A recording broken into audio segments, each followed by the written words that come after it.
Hello, my name is Paul Jones, the Fund Manager of the Boston Income Fund.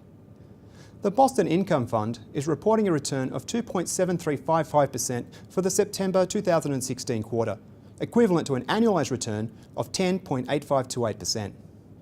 At the board meeting held on 3 August 2016, the members of the Reserve Bank of Australia board elected to reduce the official cash rate by 25 basis points, just as they did in the previous quarter. The cash rate is now at the new record low of 1.5%, and it remains so as at the time of this video report. This has impacted on the return to Boston Income Fund investors for the September 2016 quarter. However, the return remains consistent with our targeted rate of return. In the minutes released post the RBA board meetings in August 2016, it was noted that a key motivating factor for reducing the official cash rate to a record low of 1.5% was a need to head off possibility of extra upward pressure on the Australian dollar in anticipation of further rate reductions by central banks in other key financial market economies and an uptick in bond buying activity.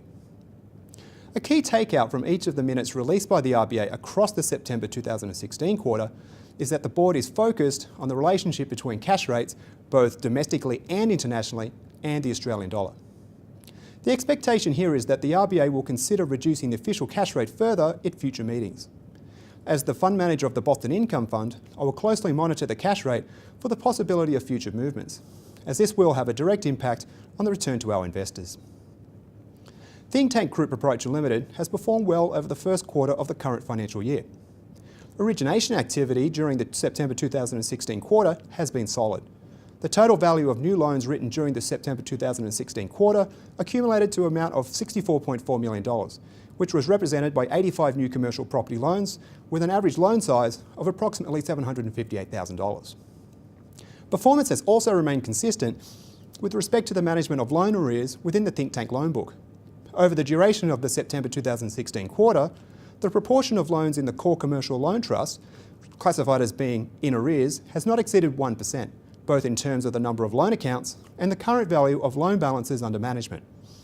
It is additionally encouraging to see that of these loan arrears figures, no loan accounts were classified as being greater than 60 days in arrears during the September 2016 quarter. Overall, the management of the Boston Income Fund believes that loan arrears at these levels do not pose a significant nor a material risk to the performance of the loan book in the near to medium term. At the completion of the September 2016 quarter, the total value of loans under management was $470.9 million across 742 loan accounts. In comparative terms, the value of the loan book has grown since September 2015 by $124.5 million, an annual growth of 35.9%. The pipeline of potential new loans remains reasonably solid at the end of September 2016, which is an encouraging indicator for the commencement of the new 2017 financial year. Standard & Poor's have recently completed the assessment and final rating on a new commercial mortgage-backed securitisation, or CMBS, issuance for Think Tank. An official announcement to the market is expected within the coming weeks. Boston Income Fund will be participating in the newly established CMBS. By participating in the CMBS issuance, Boston Income Fund investors will have the benefit of an increased weighting to rated notes within the revised funding structure.